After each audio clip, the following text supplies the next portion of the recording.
we are still in Genesis. We're looking at the early stories of Genesis, the first 11 chapters. And today we're looking at Noah and the flood.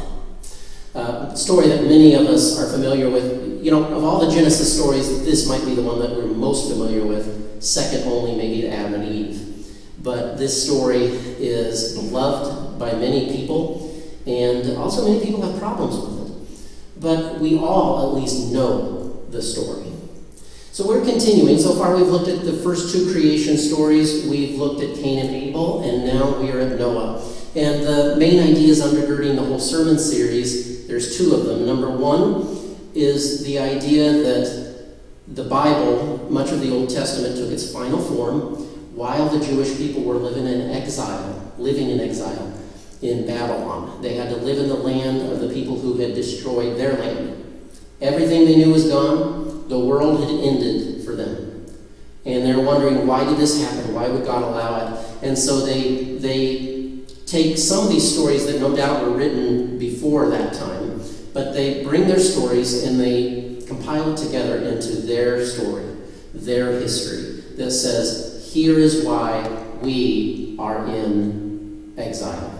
So that's the first idea. The second one is that there are more than one kinds of truth. So there's factual, historical truth, and there are some stories and things that teach us factual, historical truth. And then there are some stories, and I'm not talking about just the Bible, although it includes the Bible, but stories in general. There are some stories that are just trying to describe factual, historical truth. There are some stories that are based on history, but that's not their main aim or goal.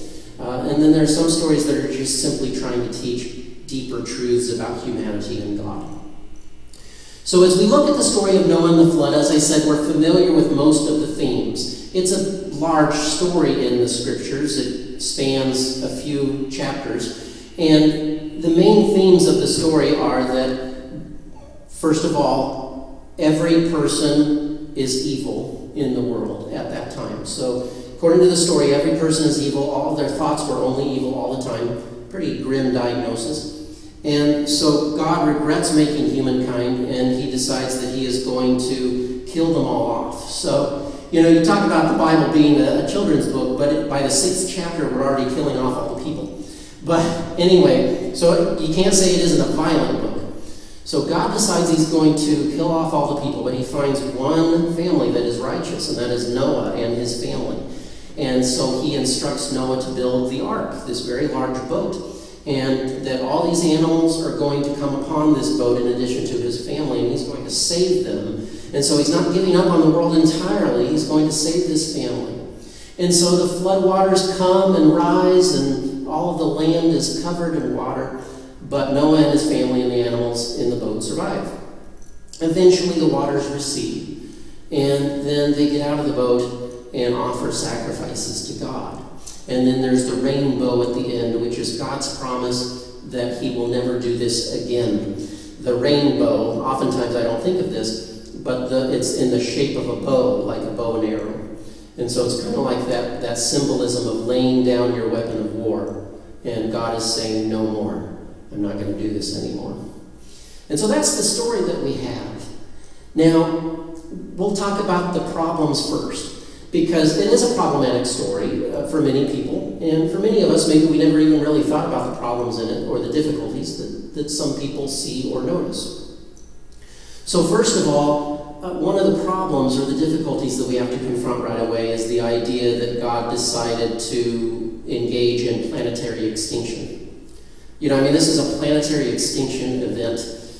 This is something that probably even the worst of the Marvel supervillains would not be able to come up with. If for those of you that like Marvel movies and have seen the Avengers, the supervillain in that movie is Thanos, and he wants to cleanse the universe. There's too many people, and so he wants to wipe out of existence a third of the population of the universe. Now, we think about that sounds pretty bad, but really it's pretty merciful. And when we think about God killing off 99.9% of the population of the planet, which back then, as far as they knew, that was the entirety of the universe was where they lived. And so we sometimes say, and I wish I could still preach this, but when I used to talk about this story, I used to say, we see here the mercy of God, and that he didn't give up on creation, but he saved this one family, and how merciful that is that he saved that one family. Well, God in this story is not nearly as merciful as Thanos in the Marvel movies. And so we have to say, how merciful is God really portrayed in this story? The worst of humanity, usually when we think of the worst of humanity, we think of people or groups of people who decide that they are going to exterminate a certain ethnicity or a certain group of people, genocide. We consider them generally to be the worst of the worst. And if we believe in hell, then we assume that if anybody's going to end up in hell, it's going to be those people, right? Who do the worst of the worst. And yet, if that's the case, then God really should be in hell too, right? Because God has committed something, he's being portrayed in this story as committing something worse than the worst of humanity.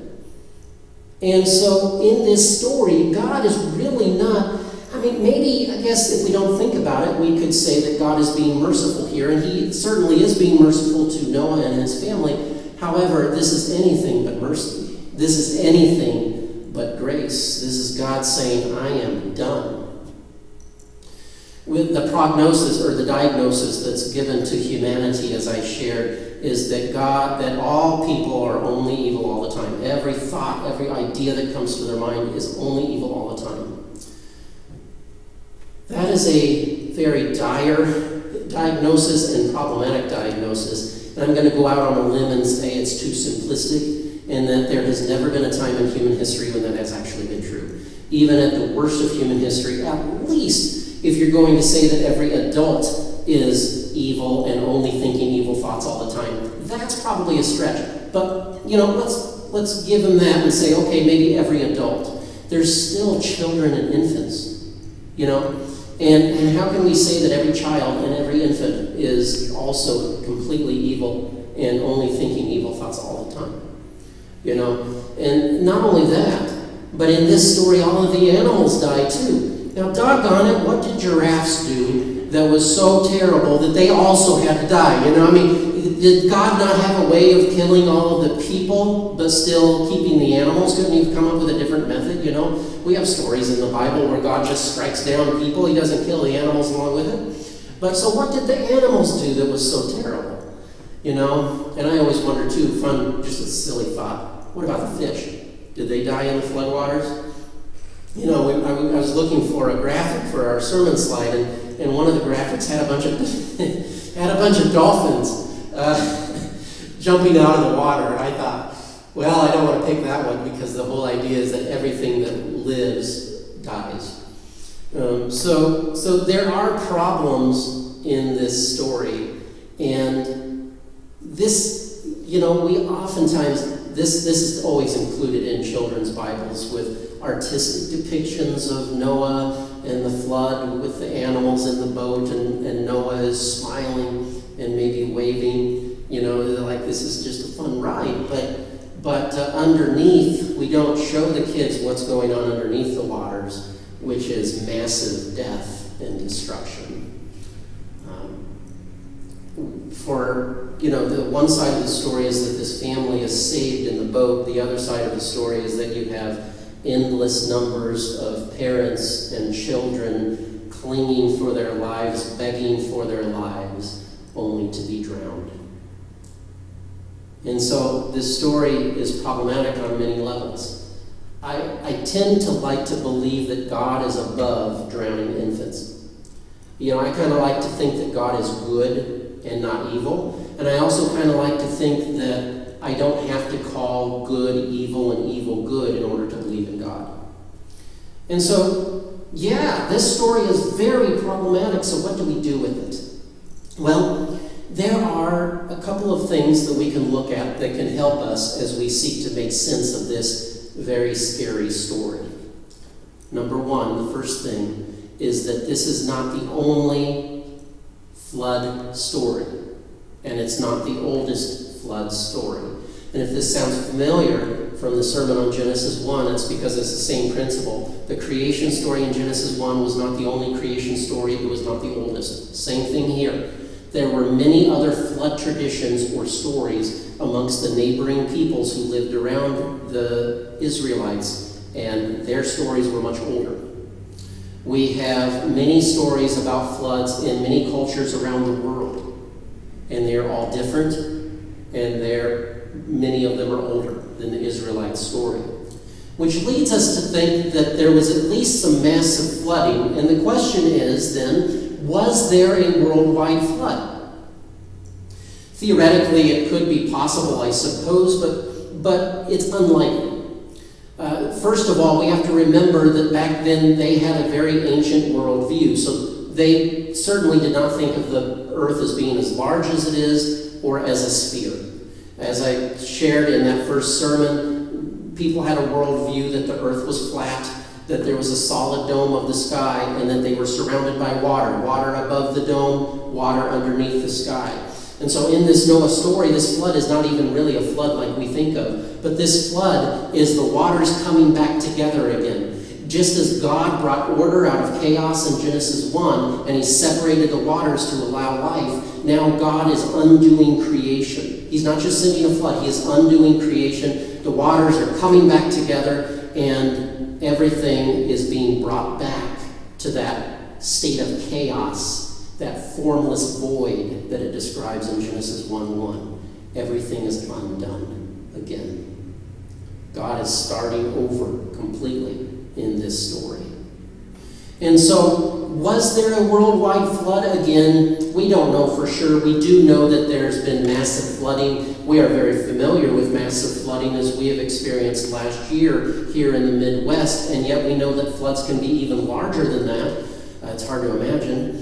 But it could be that in different places and in the ancient Near East, perhaps there was massive regional flooding that to people living then it would have looked like the entire world was flooded.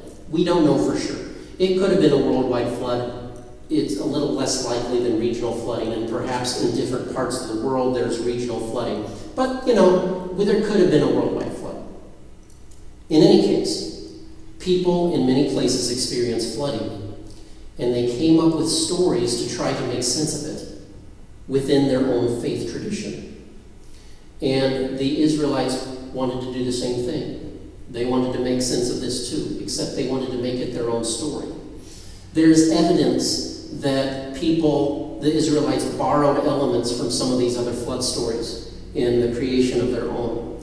So, for instance, in one Mesopotamian flood story, there are two gods, a destroyer god and a savior god, fighting one another in the flood story. Now, in our flood story, there's just one God.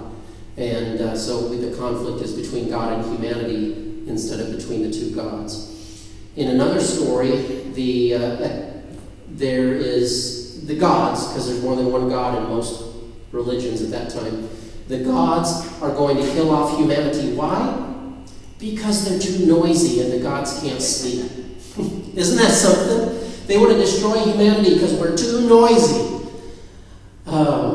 So, you think about that petty reason. At least in our story, God has a moral reason, even if what he did we would consider evil. But he has a moral reason. It's because of sin, because humanity has become completely corrupt, rather than just that he can't sleep at night. We have many similarities in the Epic of Gilgamesh, which is a flood story from a neighboring people. The flood hero sends out a series of 3 birds, a raven, a dove, and a swallow, to check and see if there's dry ground.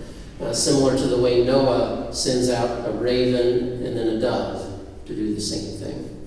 And so what we see here is we see evidence that the Noah story is something that the Israelites wrote down with some influence and some borrowed elements from some stories around them.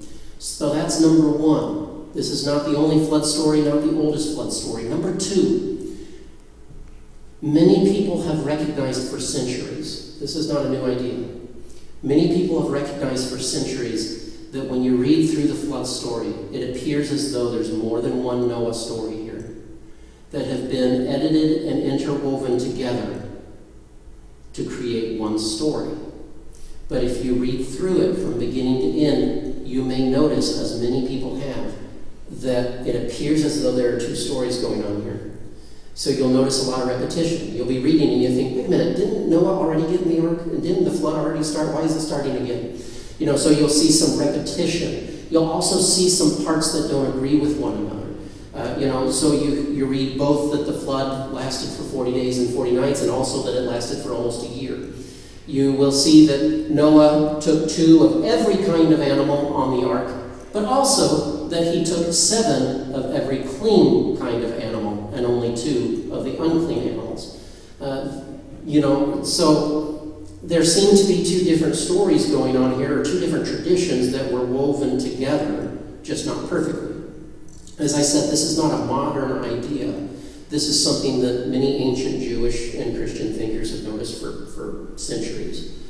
And so, the idea is that if you have 7 of the clean animals, you can present sacrifices after the flood is done. The problem with that is that sacrificial system and the classification of clean and unclean animals didn't come until Moses went up Mount Sinai and received the law from God. So there's almost some anachronistic qualities in this story where the people who wrote it are putting things into the story that actually didn't exist back then. We do this sometimes from time to time when we're telling a story and we don't even realize it. It doesn't make the story illegitimate. It just means that they, they're human. And so some of these elements might have been anachronistic. So with these 2 ideas together, this idea that Noah might not be completely historical could be very disturbing to many who are used to reading the Bible as every story telling us factual historical truth. However, it could be kind of a relief, too, to some people to think that, maybe God didn't kill everyone on the planet. Maybe I don't have to try to go through all kinds of mental gymnastics to try to explain why God is good and God killed everyone. Maybe I don't have to do that. Oftentimes the way that we try to do that is to say, as it said in the Bible, well, everybody was only evil all the time. In other words, we dehumanize them, which is a great tactic for fighting other people. It's a lot easier to fight other people if we can dehumanize them and say, well, they're just bad. They're just evil all the time. Rarely is life that simple.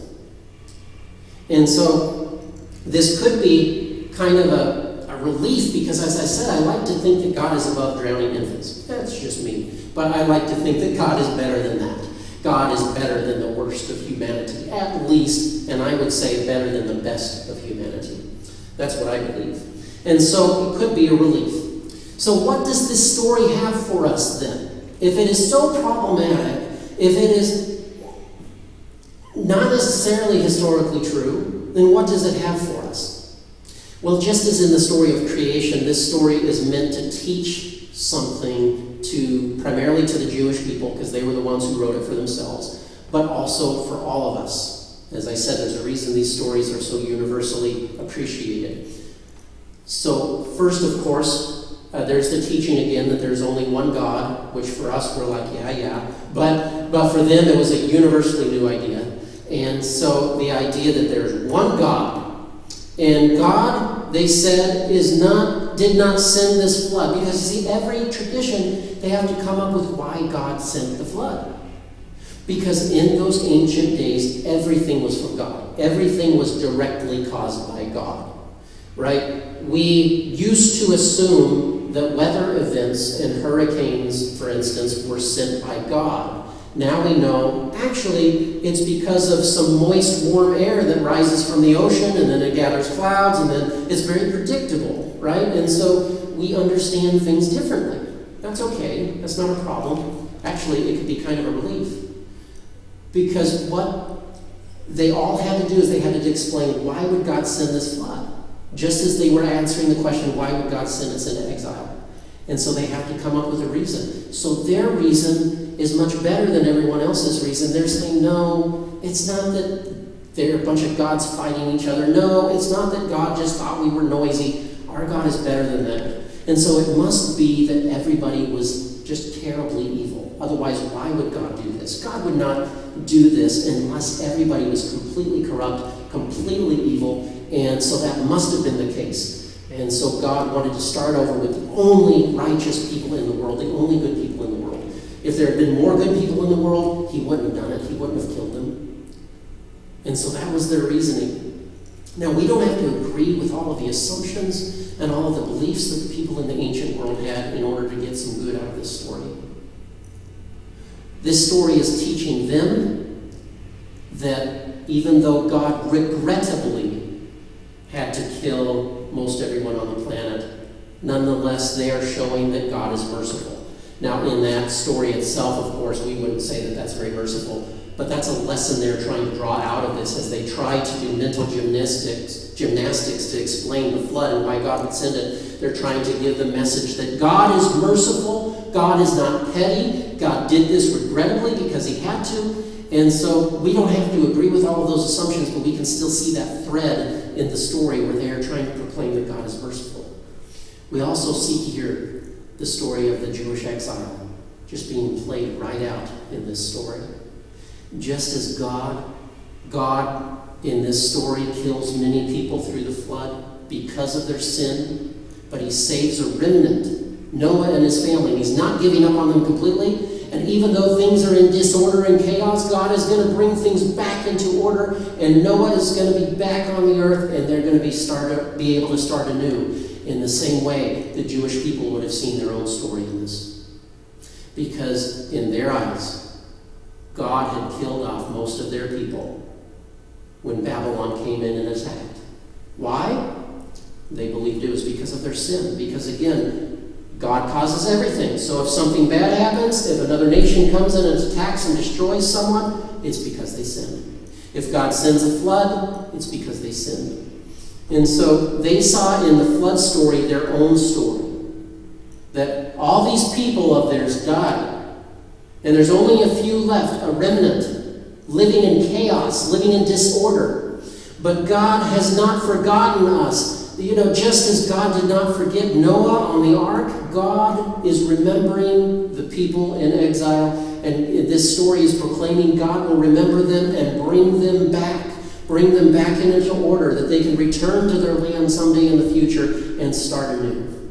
And so they would have seen their own story in this. Again, remembering that these stories are told to try to explain why they ended up in exile.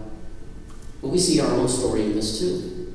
We can see some of the themes of our own story as we remember that we have sinned. And that's true. We have sinned. But God doesn't forget about us. God remembers us. And we would say probably today, God doesn't kill us off because of our sin. Right? Because what they were trying to teach allegorically through the story of Noah and the flood has been made crystal clear through the life and the death and the resurrection of Jesus Christ. As Jesus declares, and in the gospel, we see the same message. We have sinned, but God has not forgotten us. God continues to love us. God wishes to redeem us and restore us. And we believe, I believe, that bad things are not sent by God as punishment for sin. You know what God does about sin? God forgives it.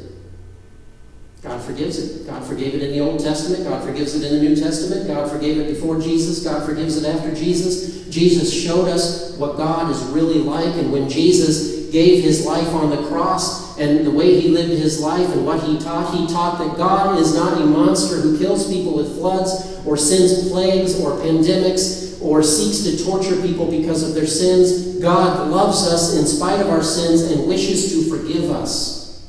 That is the message of the cross. It is the message of Jesus. And, in spite of some of the problems we have with the story of Noah and the flood, that is the story of Noah and the flood. And so, you might be going through a difficult time in your life right now. You might be dealing with sin and not sure how to get out of it. You might be feeling as though your life is like a flood right now. So many things are happening, it's overwhelming, and it's hard to keep your head above water, and you're not sure how long you're going to be able to do that. But the story of Noah and the flood, the story of the Jews in exile, and the story of Jesus Christ proclaims to us that God is with us, even in the flood, that God is not going to forget you, God is going to remember you, God is going to bring you back, God is going to bring order out of the chaos. And no matter what is going on, no matter what the flood is or how deep the waters seem to be right now, God will lead you through.